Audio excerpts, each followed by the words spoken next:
Pete Williams, Australian writer, director and producer, spent 15 years overseas in London and Los Angeles, honing his filmmaking skills. Pete shares with us about his debut narrative feature film, Emotion is Dead, which premiered at the Adelaide Film Festival in 2023, and an incredible insight into how he went about making this, from writing through to self-distribution. Budding and current filmmakers, let's just do it. A film that's about what happens to a town when a factory closes down, and a factory that employed 5,400 people at its peak over 3 shifts. What happens to that place when that job goes away? And what happens to our pride as a people when what we loved and what we made is taken away from us? It was incredible being at your world premiere for your debut feature film, Emotion is Dead. Well, thank you so much for coming along to our massive launch event, and I'm glad you had a good time. It was really real, connecting with the characters' lives and personalities, and talking to the cast and crew was really great. This is the first time this film's been screened in its final form, and you guys got to experience it, so thank you so much for coming. Thank you so much for turning up and hanging out. And thank you to these amazing cast and crew. What inspiration from your childhood did you incorporate in Emotion is Dead? Well, I spent 15 years away from Adelaide in South Australia, living in London and Los Angeles, and it was only when I came back that I really fell in love with the place again. And all these memories started coming back to me about growing up in Elizabeth and growing up in the northern suburbs. So I tried to put a lot of that true history of my youth into the characters in the film. It would have been good to see kind of fragments of your childhood on screen. I have been writing screenplays for a long time, and nothing felt true to me until I started writing about my own youth, growing up in Adelaide, South Australia. It was a little bit cathartic, you might say, trying to look at my life when I was a kid and put it on the page, and then to see it on screen. There was a little bit of therapy in that. And you always tell yourself just write one true sentence when you have a writing block? Yeah, so that's a quote from Ernest Hemingway. He's one of my favourite writers, and he said, when you're struggling with creative ideas or when you're sitting in front of a blank page, all you have to do is write one true sentence. If you can do that, the rest will follow. So that's my goal when I'm sitting at 7 a.m. in front of my blank page or my empty laptop trying to think of an idea, just try and write something true. As I read in the article, it was amateur filmmaking gear, but obviously it was quite the contrary. That would have been cool to see all that equipment. Was that when your filmmaking journey started? Yeah, I mean, seeing Pop be a video guy my whole childhood, it just felt very natural to me to make video content. Obviously, it's way more easy now to make video content because cameras are so affordable. You can shoot 4K video footage on your camera. But back in the 80s, when I was growing up, his camera was about that big, probably weighed about 15 kilos on your shoulder. It was huge, and there was a VHS tape inside the camera, so it was film, actual film. So it was different times. When you hit year 12 and those subjects like that, did the more vocational projects, I guess, that you might have done, did that get kind of drowned out with academic and social pressure? Yeah, I think the direction I took in high school was more English, geography, history. I wanted to learn about the world. And the technical side of filmmaking probably slid a little bit. So I put the camera away and really wanted to learn about how the world worked. And I think that has helped me as well to combine my love of philosophy, a love of travel, a love of history with my experience and understanding of the practical side of filmmaking. To put those two together to make films really pushed me in the direction of my first few documentaries. It isn't until you go away to these big cities and to Europe and to America and to travel in South America and even Africa and Asia that you understand how special we have life here. The audition process for Emotion is Dead would have been quite extensive. What parts of yourself did you see in Jude? Yeah, well, the audition process was pretty amazing because I, as I said, was pretty new to Adelaide. So I didn't really have my finger on the pulse with the local talent here. And coming back to Adelaide, I wasn't sure if there was going to be the quality of actors here required to make the quality of film that I wanted to make. But I was really pleasantly surprised about the amazing crew and the amazing cast that we have locally here in South Australia to make Emotion is Dead. To find Jude, we put out a casting call for someone that was from the northern suburbs. That was very important to me. Jude's from Salisbury. The actor had to be a skateboarder or had to have the ability to at least ride a skateboard.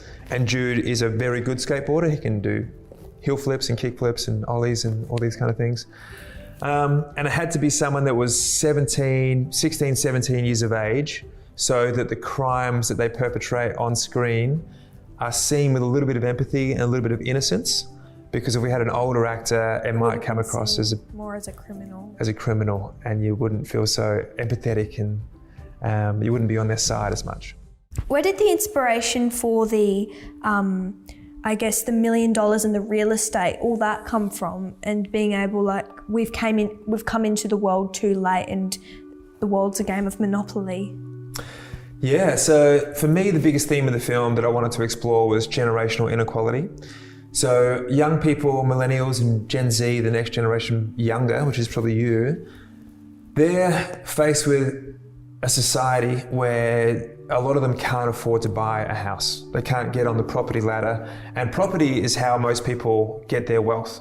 Their wealth for themselves and their future generations. That's how they grow their wealth and become self-sustainable.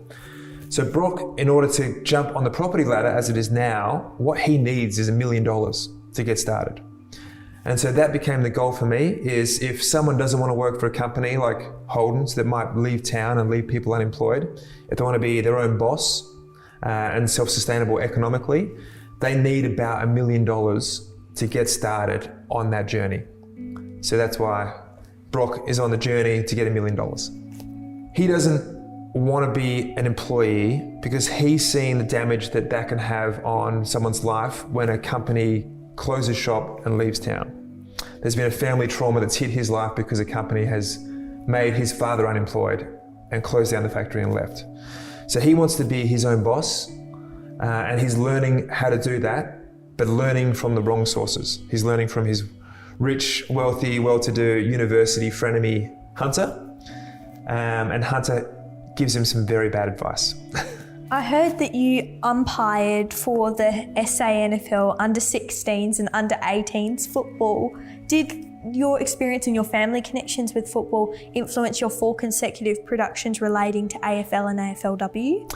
Yeah, that's right. So I wasn't good at football, so I became a football umpire. And a football umpire doesn't get hurt, and they actually get paid to do the job. So that was pretty good for me. I umpired SANFL for 4 or 5 years, did a few reserves, grand finals. It allowed me to pursue my love of football without any concerns of bodily harm, and that was fantastic.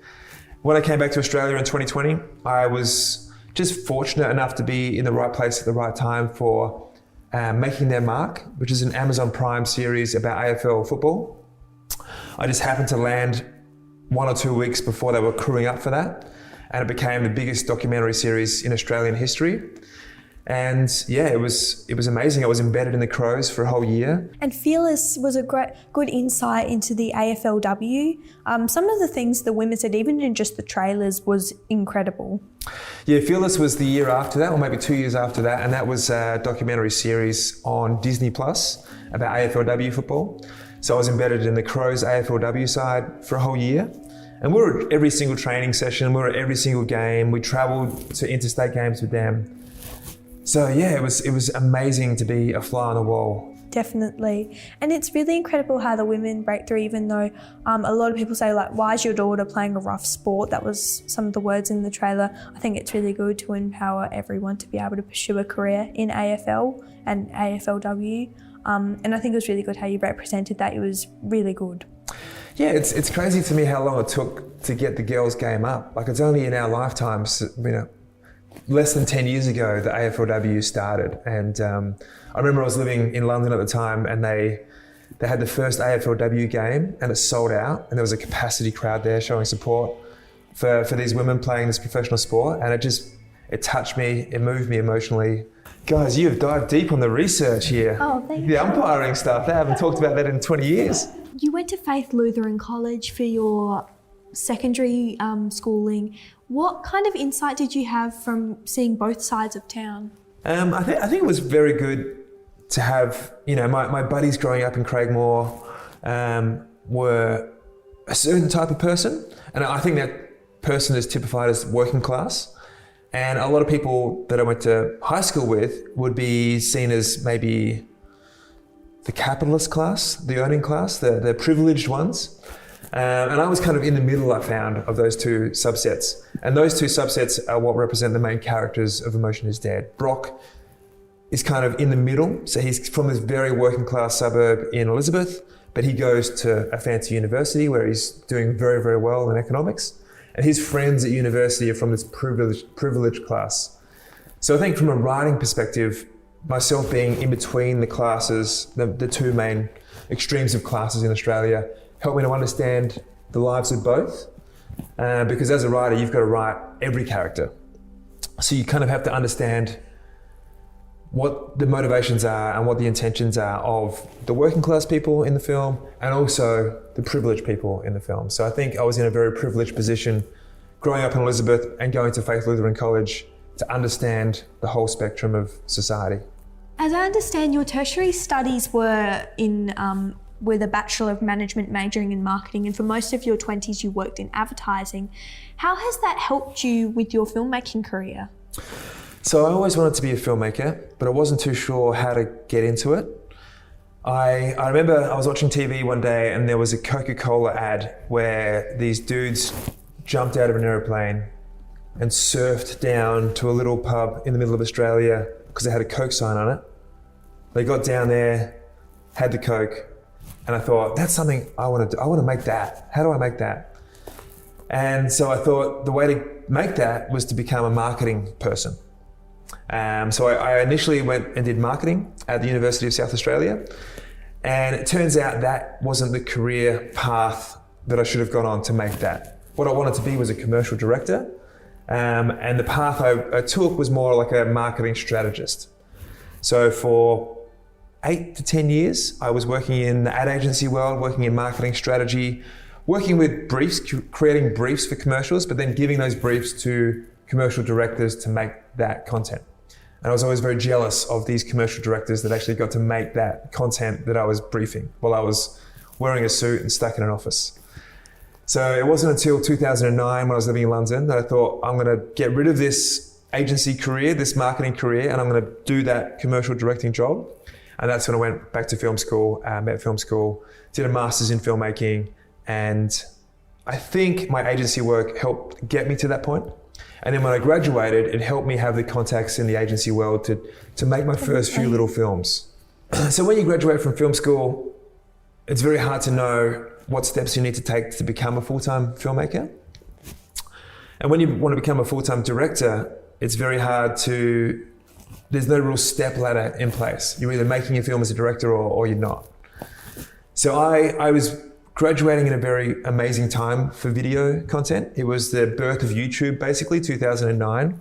And all these brands around the world wanted to make not just TV commercials, but online content. And they had small budgets to make these online videos for YouTube, 3-minute videos for YouTube, but sponsored by brands. And that had never really been a thing before. So this was my pathway to becoming a commercial director. So I made some online videos for brands like Coke and Chevrolet and Nokia. And my first ever branded content video that I made for Coke Zero was a documentary about a young dancer in London. And that actually won a MoFilm Award at Cannes Lion, which was pretty amazing. And that really was what set me on the path to becoming a full-time filmmaker. Growing up, how did you develop such incredible communication skills? This is a very important skill for young people to have, and sometimes when we're getting consumed by technology, it's less apparent in the younger generation. I'm always on a journey to improve my communication skills. I love to talk with meaning. I want every single one of my words to have truth behind it and be as clear as possible with what I want to say and try and talk from the heart as much as possible. But I struggle with that. I struggle with putting myself in front of camera. I'm definitely more natural behind the camera, but promoting Emotion is Dead, I've had to do things like this and put myself out there a bit more and be the face of the media. And I'm slowly coming to terms with that, but it's not a comfortable thing for me to do. How do you think think young people, when they might be more introverted, how can they acquire those social and communication skills? I think I'm definitely an introvert as well, but when I'm really passionate about something, when I love something, I will go the extra mile and put myself out there and make myself uncomfortable because I know that it's worth it. With Emotion is Dead, I feel like it's an important story that needs to be shared. It's a story about working class people in South Australia, but it's also a story about working class people universally. And I want to give working class people a voice and talk about the disenfranchised. So with that intention in mind, it makes it easier for me to put myself in situations like this that I'm not comfortable in, put myself in front of camera, and record videos of me on tour, communicating with other people.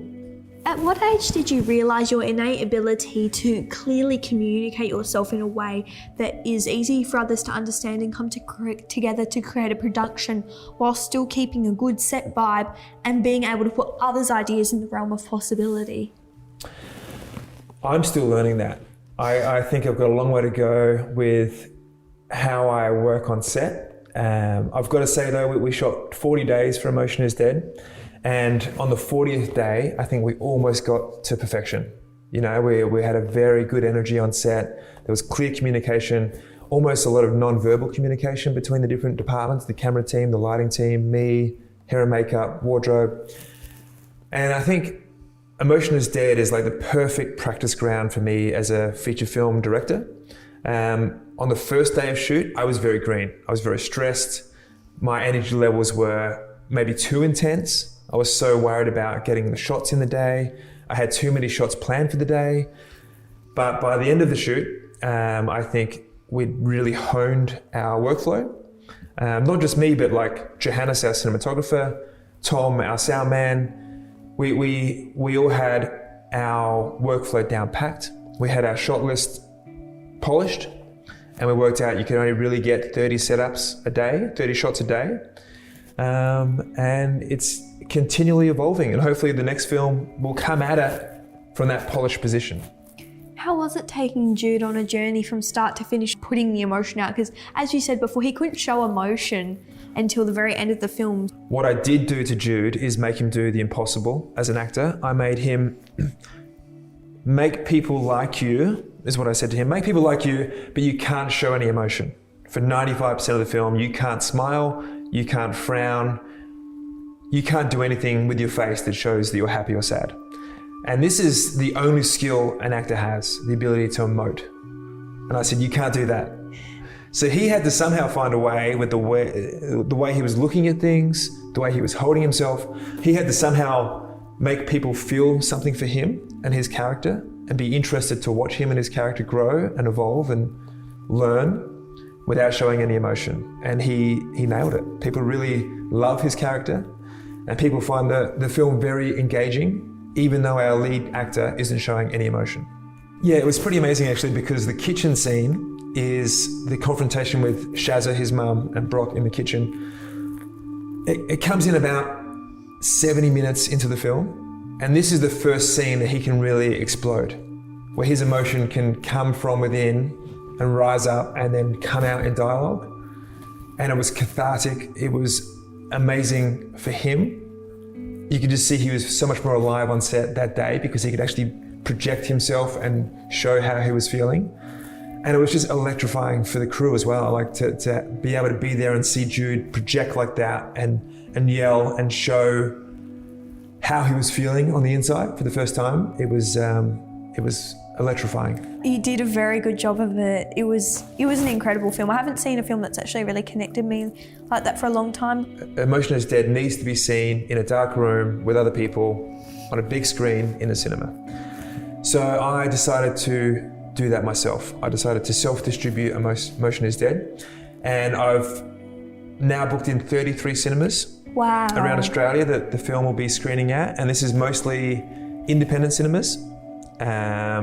A lot of regional cinemas, but we're going to every single state. I'm going to travel with the film, so I'll be going to every single location. It's a single event screening where I'm going to be doing a director's introduction and a post-screening Q&A in each spot. And that was the way to do it. That was the only way we could really get Emotion is Dead into cinemas. What advice would you give to people who might have a film on the way or have a film that they want to self-distribute? It might not be something that commercial cinemas are particularly interested in. What advice could you give to them if they just want to get it out there? Well, my whole ethos for this whole film is just do it yourself.